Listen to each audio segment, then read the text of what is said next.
Oh, Terrell Suggs on the show, Ravens Super Bowl champion, and Chiefs Super Bowl champion Sizzle is on the show, and a hero of the divisional round. I'm leaving it a mystery. A game changer wakes up and celebrates with us. He made the big play when it mattered. No, it's not Jason Kelce chugging beers and showing his belly. Any guesses? Hit us up at Up and Adams Show. We are breaking it all down. We're down to 4. Let's go.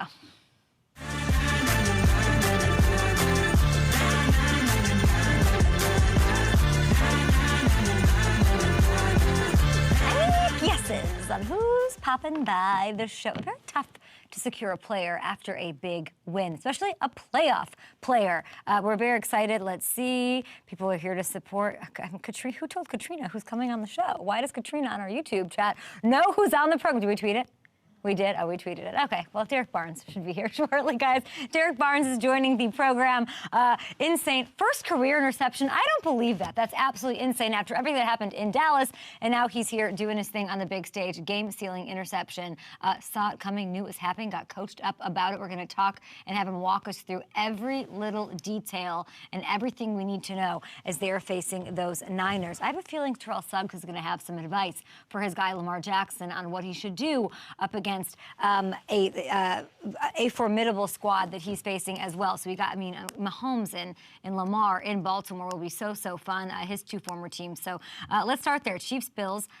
I get like exhausted, exasperated, nauseous at points in this game. It's the lead changes, all of this. Home road, listen, it doesn't matter. I said, if we see the Chiefs in the AFC Championship game, anybody gonna be surprised? No, and he's on his way. Got to get past Baltimore. But this Chiefs team beating the Bills for the third straight time in the playoffs, that's dominance that you can't mess with right now. KC's headed to their 6th straight AFC Championship game. Are some people out there bored and fatigued? Sure, but that is the kind of stuff, that's legacy stuff, legendary, and I'm here for it. This, by the way, in my opinion, probably everybody's opinion, right? The most impressive run of all of them for Patrick, given what's gone on around him this year. I'm talking about, of course, the miscues, if you will, with the Chiefs receivers and the rhythmic things that weren't quite adding up. It was a weird regular season, the toughest regular season Mahomes, I think, has had as a pro. Fewest wins of his career, lowest passer rating, most turnovers, and he just completely adjusted and did the thing that the best ones do, baby. They turn it on for the playoffs and make it happen. I talked a lot about Mahomes' ability to manage the game. I got laughed a little bit by Chiefs fans. I talked to BJ Kissel about this on his podcast over on KC Sports Network. Give me your best Alex Smith, what you learned from him through osmosis, sitting behind. You're a superstar. You're superhuman. You can do it all. But, against the Dolphins, just manage the game. The turnovers are killing you, and he did it, and he kept it going last night. This was the first time this entire season that Mahomes had back-to-back games without a turnover, and this is going to win him another Super Bowl, potentially. He didn't throw for 400 yards. He didn't throw for 5 touchdowns. There were no superhuman, whatever going on. This is what we call, this is another level for him in the video game of Patrick Mahomes' career. This is, let's advance and go to level efficiency. That's where we are, and just flex on him in that way. It's working. He's taking what the defense is giving him. Andy, leaning on the run game a little bit more. This is how you adapt when you maybe don't have the group of receivers that you're used to or the chemistry hasn't happened. It all seems like common sense. I know, it's like, what are you even saying? But we have seen, I won't rhyme well, we've seen plenty of quarterbacks, great ones, mind you, talented ones, let their talent, let their ego, let their wiring, I'll say, their instinct get in the way, and they try to Superman it. I got it. I'll no-look it. I'll force it. I'll press. We saw some pressing all over divisional round weekend and by some young quarterbacks.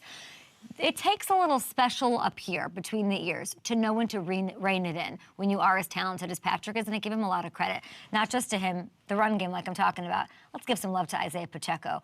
111 total yards, a score on 6.5 yards per carry. He's got this ability to completely slam the door on the Bills after that field goal when everybody knew the Chiefs were running the ball. That's massive. That is just in-your-face dominance. It's beautiful. Sorry, Bills fans. We'll get to you in a second, and hopefully we can get Deion Dawkins on the show this week. I'd love to talk to him. Maybe most importantly of all this, Travis Kelce. Travis Kelce was peak Travis Kelce. Heart, hands, and all. 2 touchdowns.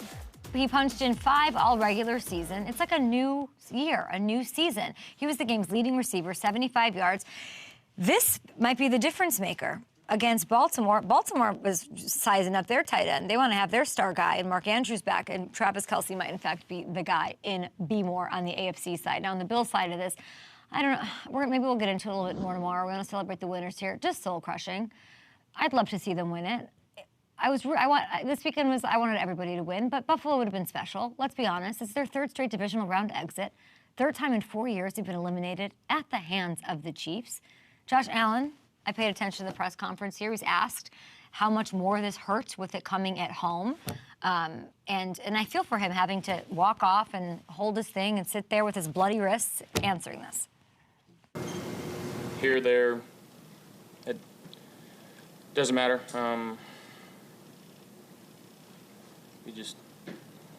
Losing sucks. I don't know what else to say. At home. At home. Chiefs were off all year. It's not the Chiefs' year. It's not everyone and their mom. Nah, it's not the Chiefs. They're distracted. It's not the Chiefs' year. Okay. You have a more balanced attack than ever. You've been through some adversity with your head coach, with your OC, departure of Dorsey, bringing in Brady. You have a more balanced attack than ever. The question becomes, like, if not now, when? I don't know the answer. Maybe they're just unlucky, and that would suck. Like, timing might suck here. They finally built this machine, talent. They built it at the same time Chiefs got Mahomes and the Bengals got themselves Joe Burrow, and maybe that's just it. It's just the timing is off. And maybe they keep chipping away, and it will happen eventually. And I will say, Peyton Manning didn't get to or win one until his 8th year in the National Football League. The dude was 30 years old. So right now, it's hard to find a silver lining, but if there's one quarterback that can sort of guide them through the darkest of times, I remember being at their training camp, sitting with him, and then going and doing an interview with Steve Tasker and saying he is Buffalo. He was meant for Buffalo. It was supposed to happen. It will happen, and that city needs him just like he needs the city, and I hope it works out for them, and my heart goes out to all those fans this morning. And shout out to all the freaking good that they do. And all the donating they did and the shoveling. I would never be out there shoveling. I would donate, though, but they did both of it, all of it. We're welcoming to everybody. Just an incredible fan base. So shout out to the Bills. Okay. This got this hot off the presses from the game in Detroit as the Lions go to the NFC Championship for the second time ever. This is insane. Shout out, speaking of grit, Richard Issakow, our leader here, he went to this game and came back somehow to Detroit and back. Private jet, interesting life Richard has. But we got this from there, and there was so much excitement from the Bucs and the Lions, both fan bases. I was pulling for Baker, at least to have a great game, and he did. He played his butt off, and he left it all out there. But Jared Goff is the story. It's my favorite one of the entire postseason. Jahmyr Gibbs, so incredible down the stretch. The defense stepped up big time. They closed it out, and Detroit's going there for the second time. So I'm so impressed by the way the Lions respond to the big moments. Like, no emotional hangover. Whitworth told us, like, he didn't think that would happen. You know, when you get there, when you have the crying and the this and the Ragnow and the, you know, Sheila's up there, like, it's a big deal. It's a big moment. But they crazily seem like Jared Goff is just this, not high, not low. Campbell's really emotional, but even on the sideline, like, he's just like, yep, it was about to happen, and he was super composed. They get better when the pressure mounts. Like, what is that? How can they bottle it up and sell it on Amazon? Because I'd buy it. It's incredible. They're, you know, that's something that Jared Goff maybe hadn't been known for before this all came together kismetly and perfectly with what they've built over time. He continues to rise to the occasion. Let's just enjoy that. This throw to Amon-Ra St. Brown that ended up being the difference maker could not have been more perfect. The drive after the Bucs touchdown too, Ben Johnson, Dan Campbell didn't go into any sort of shell. They just kept attacking like they have all year, let Goff take charge down the stretch, and it paid off to help them close it out. Here's Dan Campbell talking about Goff and the decision to let it rip in the fourth. You know, Goff fourth quarter, he really showed up there, you know, and made some big throws. And we knew we needed to throw the ball to move it today. That was, you know, we went out there to Tampa and, you know, I've said this before, it was like swinging a sledgehammer against a steel door. I mean, we were just over and over and over. And so we knew we needed to loosen them up before we started to run it. And we did that. LetItRip.com. Grit.org. Unbelievable. You heard a coach say Goff came alive in the fourth quarter. I want you to look at this. That has been the key for the Lions here this season. Over the second half of the season, since week 10, including these playoffs, Jared Goff has been by far the best fourth quarter quarterback in the entire league. first in yards, completion percentage, touchdowns, passer rating. This what you're seeing here? Tell your friends. This is unbelievable. Hit the retweet button. This is unbelievable. I talked before these playoffs started about the opportunity to sort of rewrite the narrative here. He's got a little saltiness. I love it. And he's taken that and totally run away with it. LetItRip.com. If the Lions can take this confidence, the command, the composure, whatever you want to call it, they're taking this on the road to Santa Clara, and this defense keeps coming up with key stops. They're going to go to the freaking Super Bowl. They play like this. Unbelievable. That fourth quarter stuff is unbelievable. Speaking of seizing the opportunity, I got to say, I walked away from this one. No moral victories. I'm a Baker Mayfield gal.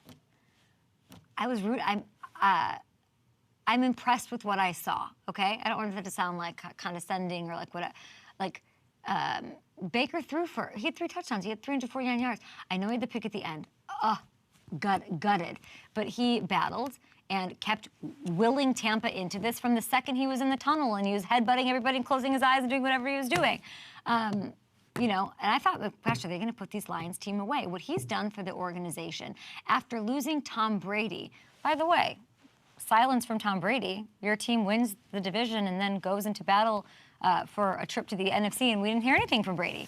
I do think it would be a huge mistake if Jason Light doesn't find a way to get him and Mike Evans back into the fold this offseason. Run it back, Tampa.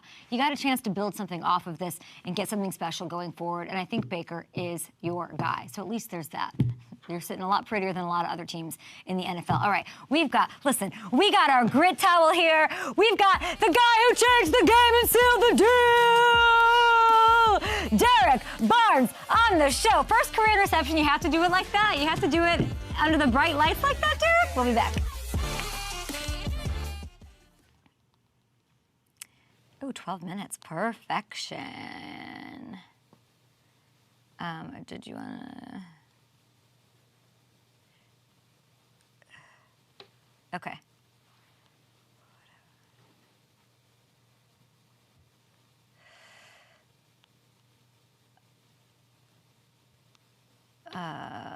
Okay, cool. Thanks. Thank you. You're so much nicer, Richard, when the Lions win. You're so much nicer. Listen, our whole show is out. We got Eagles out, Packers out.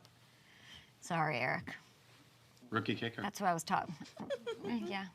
You've been talking about it with the 49ers. Everybody's sleeping on how bad ours was. Where are you coming? Nobody was sleeping. Everyone was talking about it. Hold on. Get a grip. Andrews, Carlson. Nobody was talking. Everybody was talking about it.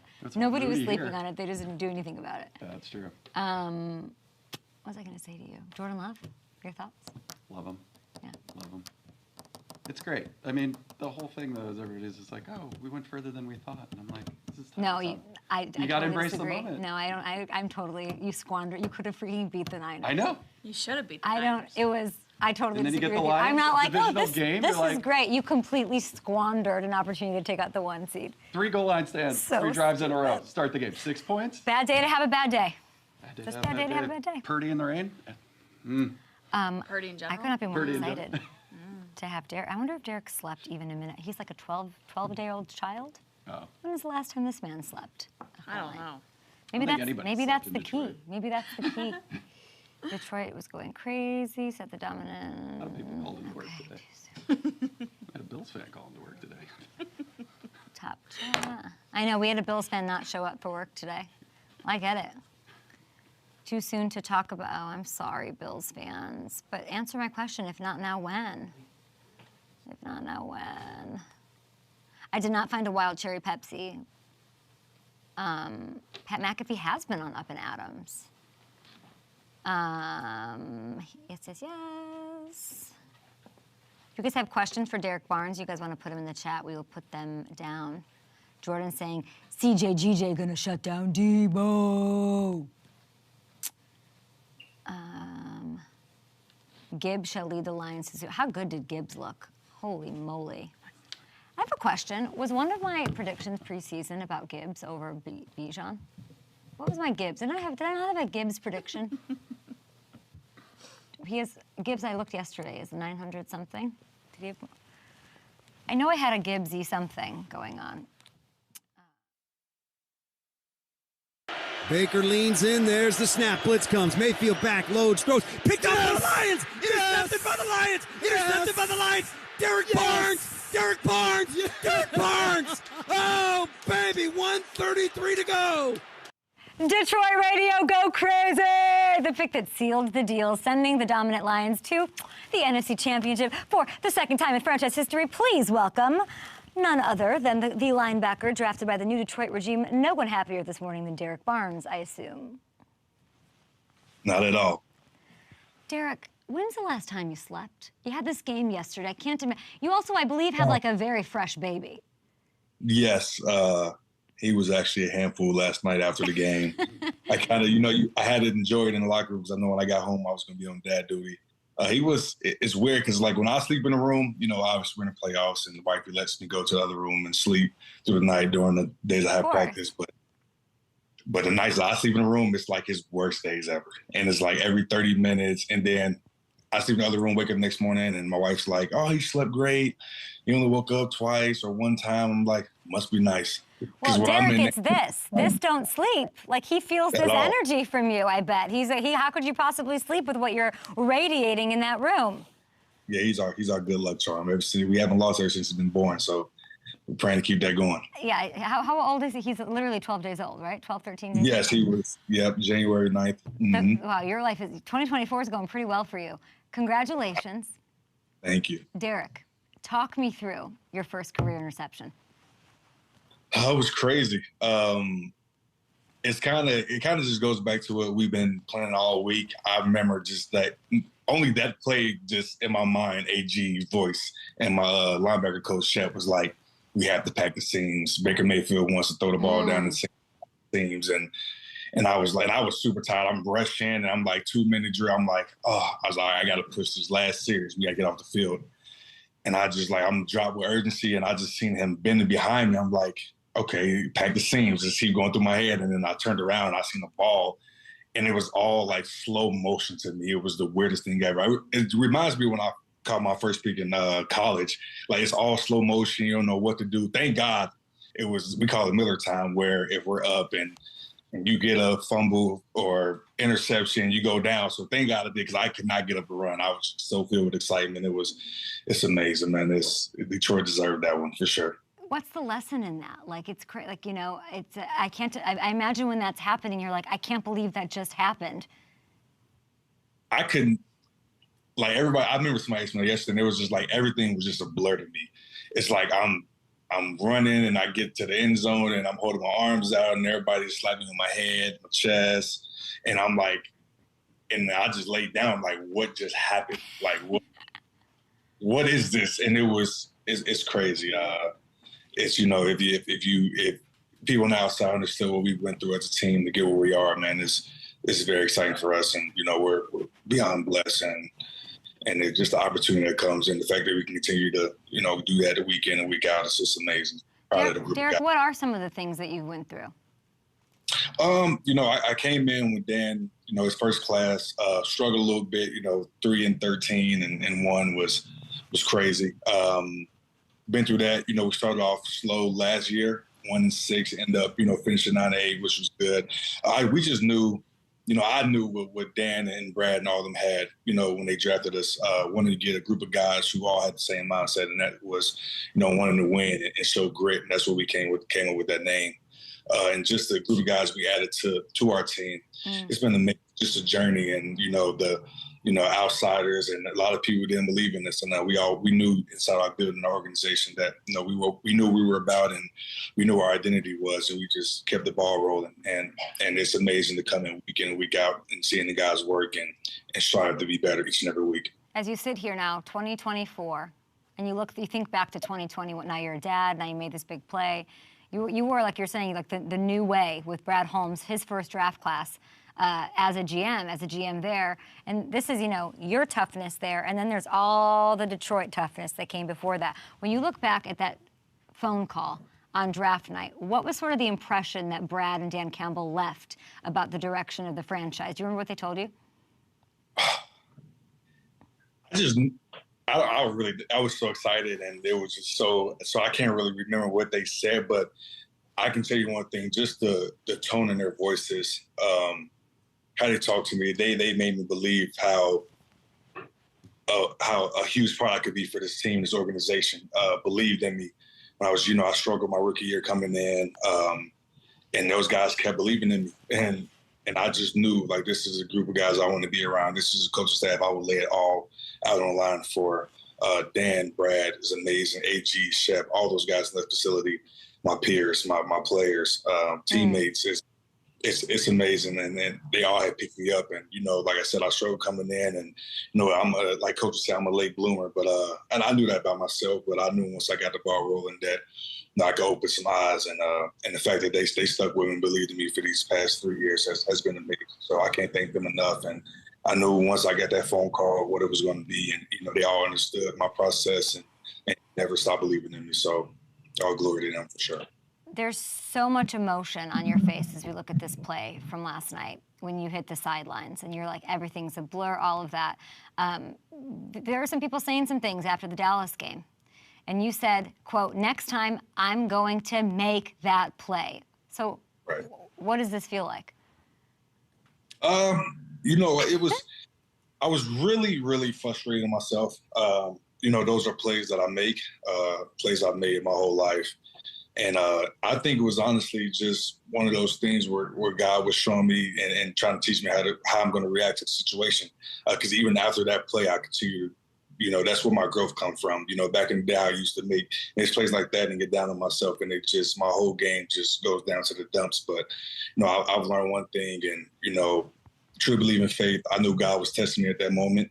And I knew from that day on that I said I was going to get that play back for my team and for myself, not for, the fans or anybody else. And, I believed in myself, continue to believe in myself. And I told myself, I'm going to get that play back no matter what it is. I'm going to make a difference. And I did. And, I really want to thank my teammates for that and believing in me and stick with, especially the coaches. So, it's weird because it's like that's the first thing that ever happened to me in my career where, you get the DMs, you get the comments on your pictures and stuff. It was like, wow, like I never went through this. And, I actually had to, talk to an older guy, the veteran, Alex Anzalone, a good buddy of mine, best friend in the league.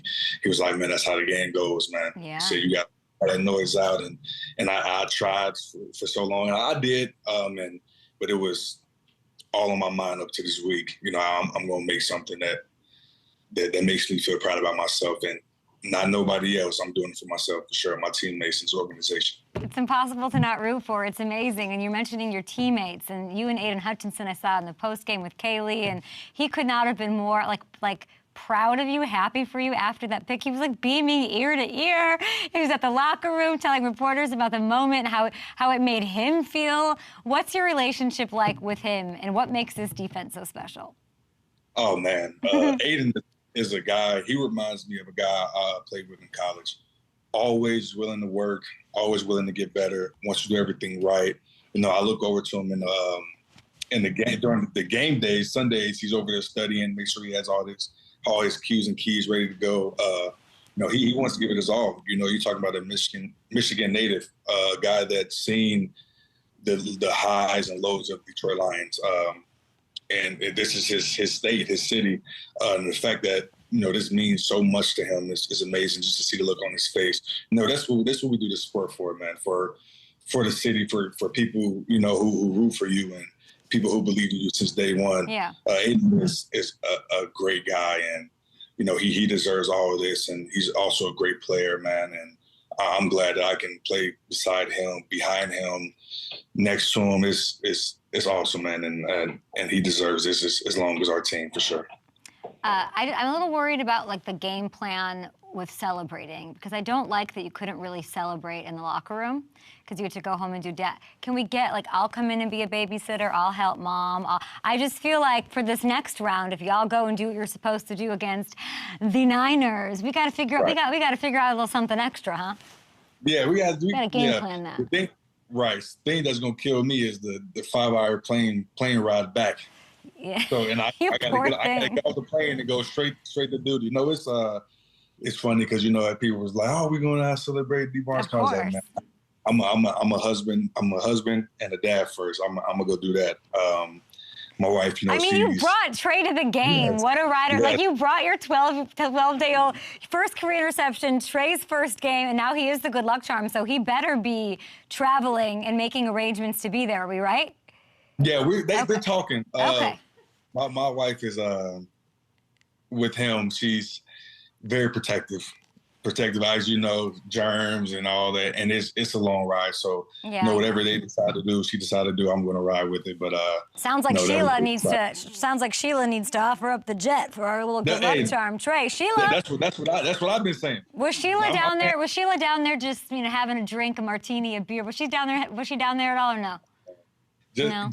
I think she comes to the locker room. I didn't see her on the field, but every game we win, you just see the look on her face. She's so proud of this team. I thought maybe like a crowd surf. I thought she was doing like a Jason Kelsey vibe down there. Oh, who knows? We're going to get one of those going next round. Well, how are you going to do that? Because you talk about studying for Baker Mayfield so much, right? And you did really prepared, and it clearly paid off.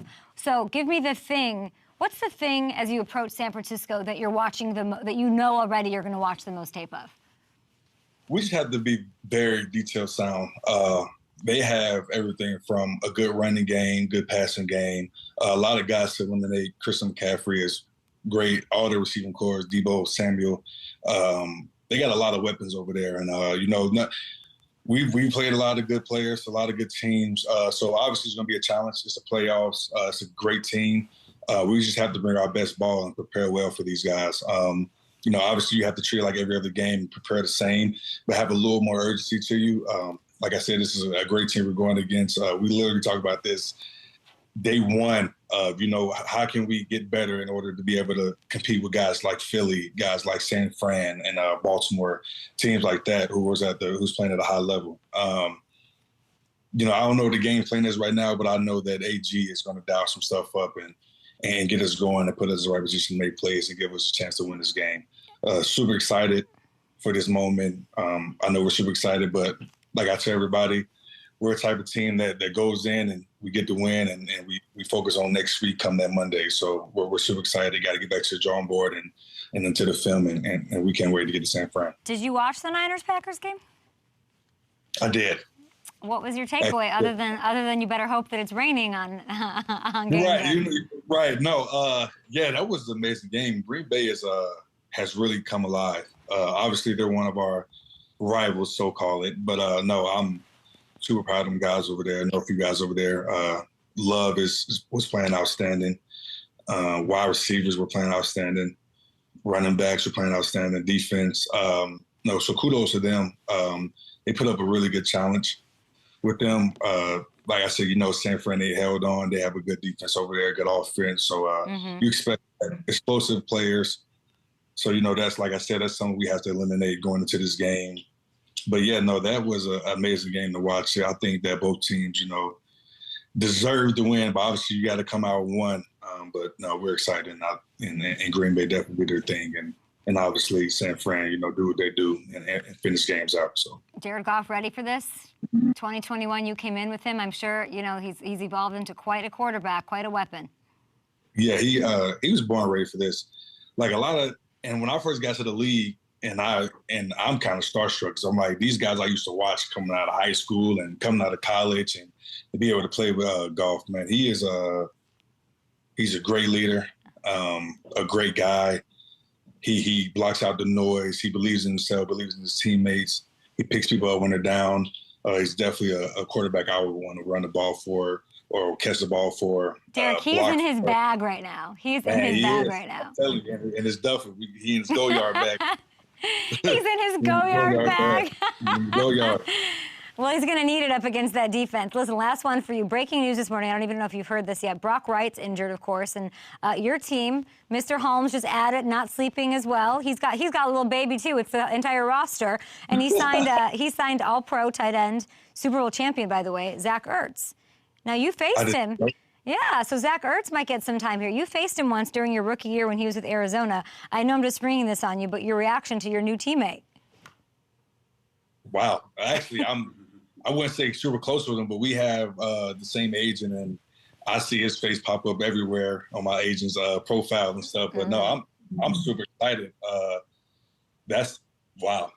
I did not know that. I've been like I said, busy being dad, but no. Are we he's gonna be excited? a huge It just happened. It Yeah, happened he's gonna be a it happened huge during the interview. Yeah. He's going to be a huge aspect to this team. I think that Does he has. have this? Yeah. Does he have Oh, he this? got great. Are you sure? Tell me why he has this. Does he have this? You seen that man play? Say less. So you said, hey. Say less. So I'm excited, man.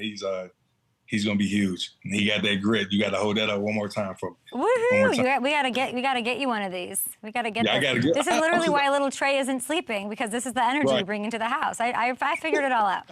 I figured it all out. Listen, we could not be more excited for you. Thank you for stopping by. Embrace it. The fans, I hope that they travel. Guys, bring it to the Bay this weekend. Bring this towel. Bring baby Trey. Sheila, get the jet. Let's go. Yes, ma'am.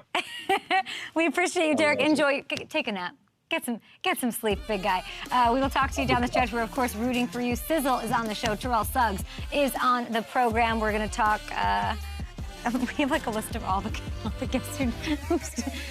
Oh, Jerry Sneed. This is interesting. Debo Samuel. Debo.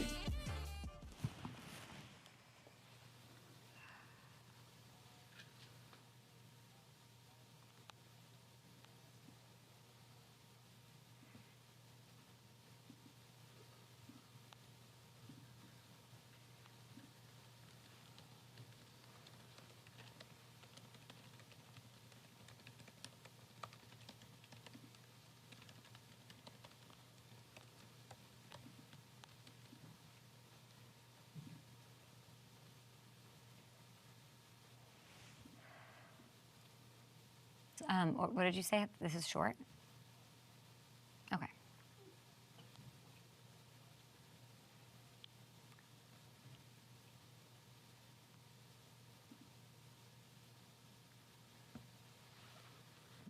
Jason?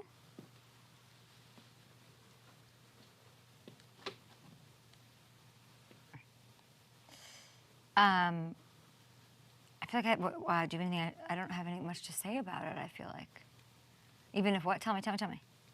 Okay, great. We can do that.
Okay, sounds great.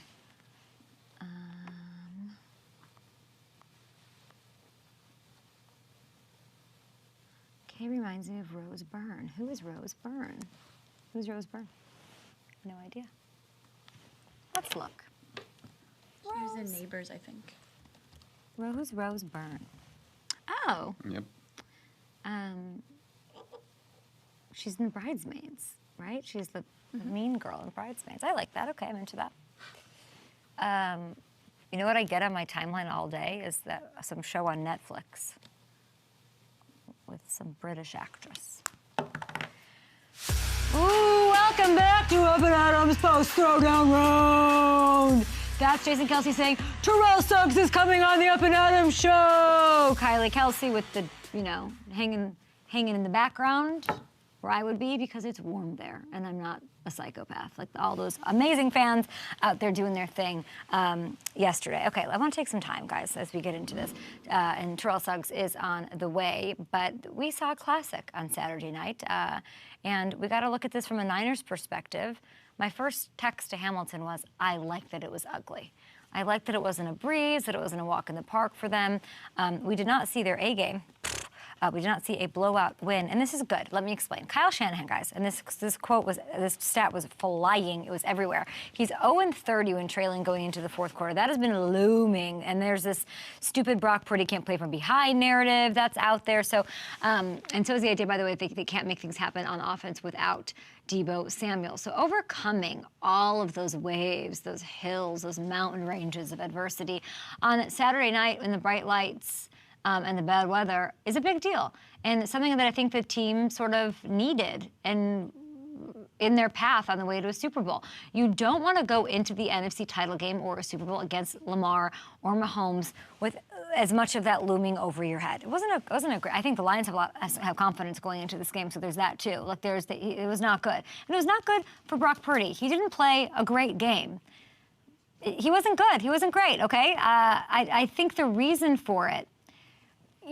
It was pretty clear, even if it doesn't fit into some people's agendas here. The fact is, looking at it, he was having trouble gripping the ball in the rain. We know that. Look at this. Huge credit to Fox Crew for getting this shot. And I don't know that I've ever seen a quarterback wiping his throwing hand mid-drop back in my life. Have you ever seen this before? I have never seen this.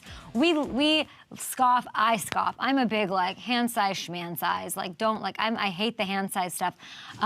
But the truth is, his hands are 9 1/4 inches. The truth is that 100% factored into where he fell in the draft. 100% round after round, 9 1/4. It's why he is where he is. That's true, and which is kismet and probably going to lead him to Super Bowl glory here.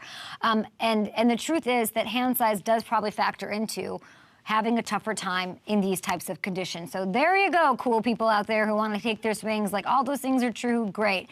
And the only other time, there's, of course, the smoking gun of the Browns game, because that was, one of the only times that he had trouble outside of the Ravens game, and that was in the rain. So it's not to make an excuse. It's just something that he's going to have to figure out how to manage going forward. But that's okay. Don't let people tell you he was having issues for any other reason. And by the way, he did figure it out with the game on the line. So when it matters, here's your gamer. Whatever ever happened earlier, the game-winning drive, this is beautiful. Tight window throws, clutch first down pickups, huge scramble before the McCaffrey touchdown. He was locked in and as good as it gets this whole season. And the whole season's hanging in the balance on this drive. Now, granted, there was no rain on this drive. And then when Jordan Love came back out, it was weird. It was Storm from X-Men back, but had it been raining on this drive, are the Packers in the NFC Championship game? I think maybe. He had trouble gripping the ball. It's okay to say. It's okay to say. They have some vulnerabilities, okay? Everyone does. I think it was a big moment for San Francisco to win regardless of these things, as every fan is looking at the weather for this week in San Francisco. Now, we'll get back to the Packers side throughout the week. I'll say this for now. It was a missed opportunity. You don't know when you'll get these sort of type of chances again in this league. The expectations in Titletown are always different. But if I told anyone in Green Bay going into the season that they'd win a playoff game and Jordan Love would emerge as a clear franchise quarterback, they would have taken their hands down. Okay, they would have taken it and put their warm, Dairy State-loving arms around it. And this is just the beginning for Jordan. More on the Packers tomorrow. We also want to give the Ravens their love. Terrell Suggs coming on the show. Got to do this.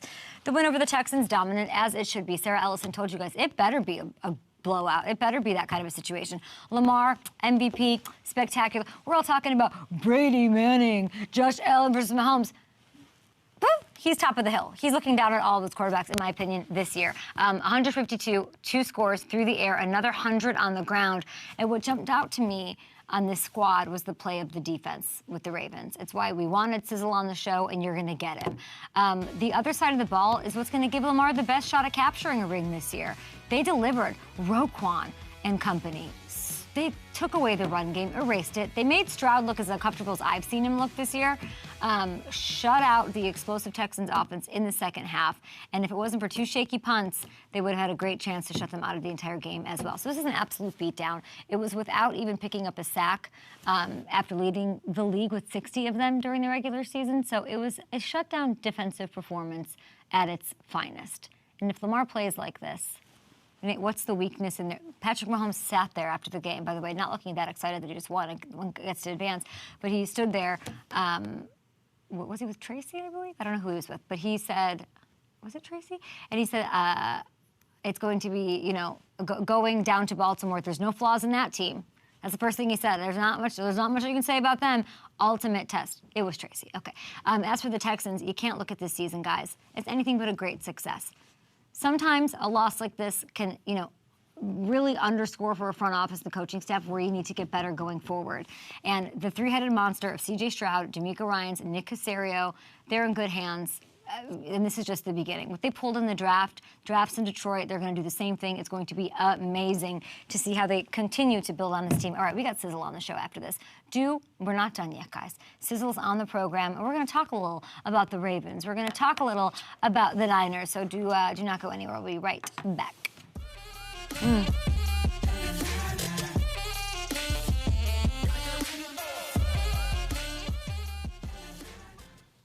Okay.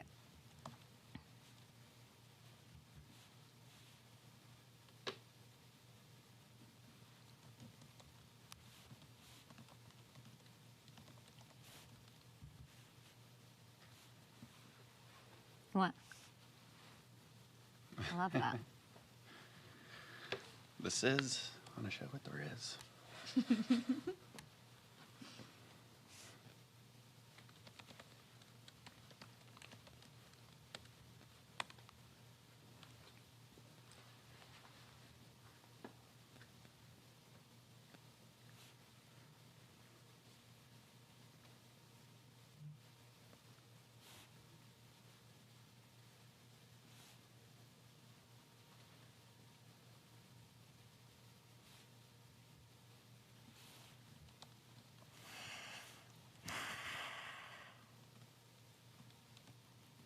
Brian, what year was that? So I know.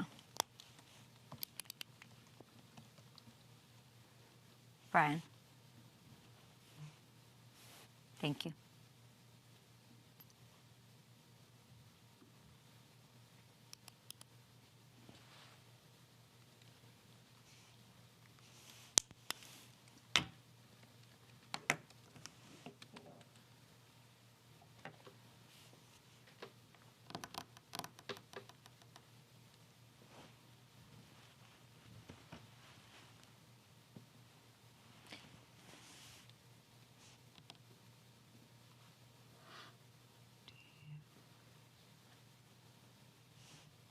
Thanks, Brian.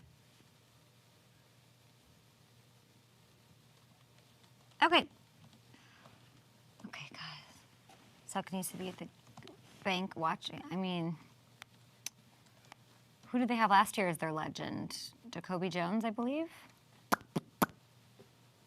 I didn't get a cherry Pepsi because you know what I did? I have a take. Not a take, but everyone shits on Thanksgiving as this like awful food holiday, and like there's nothing worse than these 2 weeks in football. There's nothing worse than the wild card weekend and then the divisional round as far as eating is concerned. Like I put down a pecan pie randomly, just stress eating during the Packers game. Really? Yeah. Like you eat too much during these 2 weeks? Yes, yeah. Like you just sit on your couch for 3 games, 2 games, and then one. Like you don't. Everyone's sedentary. If you're on the West Coast, it's like in the morning. Mm-hmm. So I just really feel like, and then like you're not ordering that pizza from Pizza Hut. Like you're not ordering having a cherry Pepsi. Like Jackson keeps Stanley in front of him. Touchdown, Lamar.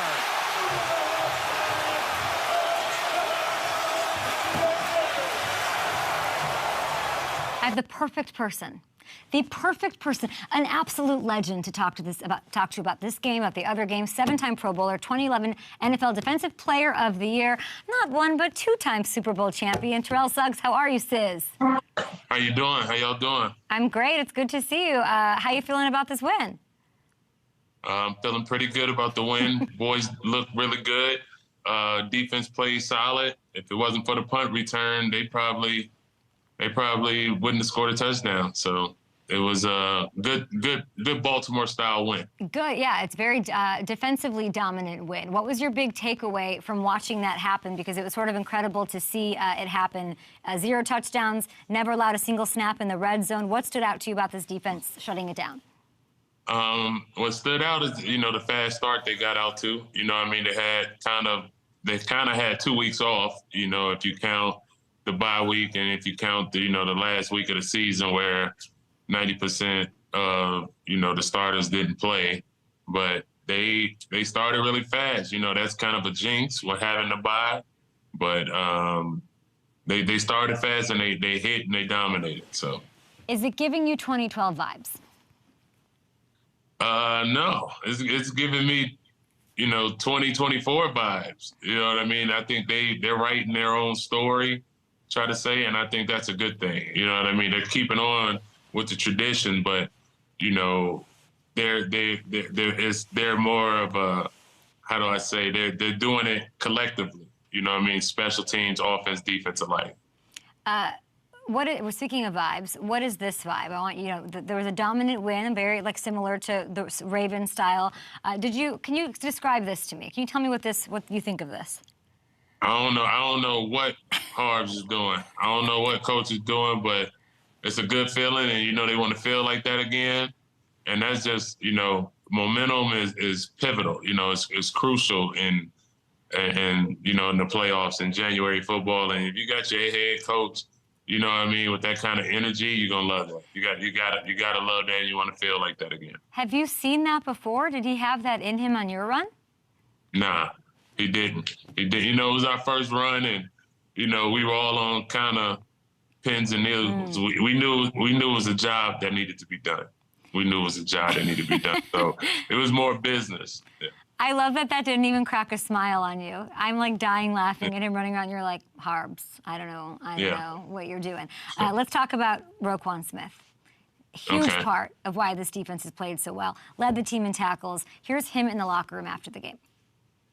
They are the Texans and they are the Cowboys, but, you know, I got this hat on, so I'm daddy. What does this say about him, his confidence? I love it. That's definitely a Baltimore-style quote. You know what I mean? We have a, you know, in our history, you know, our defensive players have been known to get kind of mouthy and say some things, you know, in the heat of passion. But as long as you go out there and back it up, baby. Suggs, he said, "I'm daddy." Uh-huh. That's absolutely unbelievable. What's with the Ravens and these props? Like you got into that act back in the day, 2017. Remember this? I did. Yeah, I did. That was of course, that was an idea, you know, brought up by my cousins and everything, and I'll get nervous to do it, but you know, it's the Steelers. You know what I mean? I got to bring out something for the Pittsburgh Steelers as our rival. So, yeah. The props is good. The props is fun until the NFL fines you for it, and then use it in all their promotional videos. Did you get fined for that? What did you get fined for that? I don't remember, but it was in the tens. Yeah, I got fined for that and the gladiator helmet. No. Yeah. And then they use it all season. And then they use it all season in their promos. That's messy. Yeah. But then you went on Ballers, and they didn't like that, so you got them back. So there's that. Yeah. There's that whole thing. Back to Roquan, though. Can you explain to me specifically like what he brings to this Ravens defense? He and Patrick Queen, you and Ray Lewis, people make those comparisons. Like, I love that the leadership he brings, his attitude, his mentality. It's like, you know, it's contagious. It's like, you know, when, you know, he's got the defense energized, he's out there ready to go. You know what I mean? The team's ready to go, and they've been playing phenomenal all year under his leadership. It's not just, you know, Roquan Smith. Patrick Queen been there every step of the way, too. You know what I mean? And, you know, it's sometimes unfortunate one guy can get overshadowed by, you know, another guy. But I think the defense collectively, like all those guys, yes, led by Roquan Smith, are playing phenomenal, inspire Ravens football. Will you be at the game this weekend? Yes, I will. Yes, I will be at the game. Okay. So if you could go to Lamar and there was this whole postseason cloud looming over his head. I think it was important for him to get the win. Now he gets to be home taking on Patrick Mahomes, who looks good. He's not turning the ball over all of a sudden. What would you tell Lamar about handling his first championship conference action? Just be Lamar. Be Lamar. He don't have to do anything that he hasn't done all year. You know, he led them to get the number 1 seed in the AFC. All he got to do is be Lamar, lead his troops, and they will follow. So just be Lamar Jackson. 2018, your last season with the Ravens, Lamar was a rookie. You were in that locker room. What's the most impressive part of his evolution as a player, as a leader from then till now? I would say, like, not only his ability to play the quarterback game, despite like his haters and everybody saying, oh, this and that, and everybody's critiquing, MVP, you know what I mean? But I would say, his ability to play the quarterback position, but not just that, like his ability to kind of handle the scrutiny or being under the microscope. So, and he's handled it like a true professional. And every time somebody doubts him, he just shows up and ball, man. So, like, I think his character, his ability to just kind of like be himself, you know what I mean, and handle all the pressure and all the scrutiny. It was a weird week. There was a lot of heartbreak this weekend. The Bucs, even the Packers, they almost did it. They squandered this big opportunity. You have so much playoff experience. You played in 21 playoff games, Sis. That's insane. Wow. 21, it's crazy. 4 AFC Championship games. You won 2 Super Bowls. You've had really great moments. I mean, I just think about your road in 2012 to winning the Super Bowl. You sacking Peyton Manning, one of my favorite moments in the divisional. Remember this? Oh, yeah. Yeah. What do you remember about this? That was a great game. The Mile High Miracle. That was a great game, man. That was Joe played phenomenal. We as a team played phenomenal. We as a defense played phenomenal. It was only a close game because they scored twice on special teams. They scored twice on special teams. Otherwise, we win that game in a landslide. That was you, Ray, Ed. Yeah. But you're telling me that team doesn't remind you of this team, that's 2012, this is 2024. What's the biggest defense, maybe even just defensively? I think those guys, they're writing their own ticket. They're telling their own story. You know what I'm saying? Like, whereas a lot of guys, we were on our back nine, on the way out of our careers. Like, those guys are just getting started. The Kyle Hamiltons and the Patrick Queens and the Roquan Smith and all those young DBs they got up there. And I'm BK, I hope I said his name right. Like, he's been killing all year, and they're all their young guys. So that's a good sign when, your best players on your team are your young guys. What could stop them from going to and winning a Super Bowl? Them. That's an opponent too. They can't not beat themselves, not turning over the ball or allow big plays downfield. You know what I mean? It's kind of like, at this point, you don't want to overthink it. You don't want to do something uncharacteristic. You know what I mean? I think the biggest opponent the Baltimore Ravens will have to face is themselves. You know what I mean? Of course, the other team's gonna line up.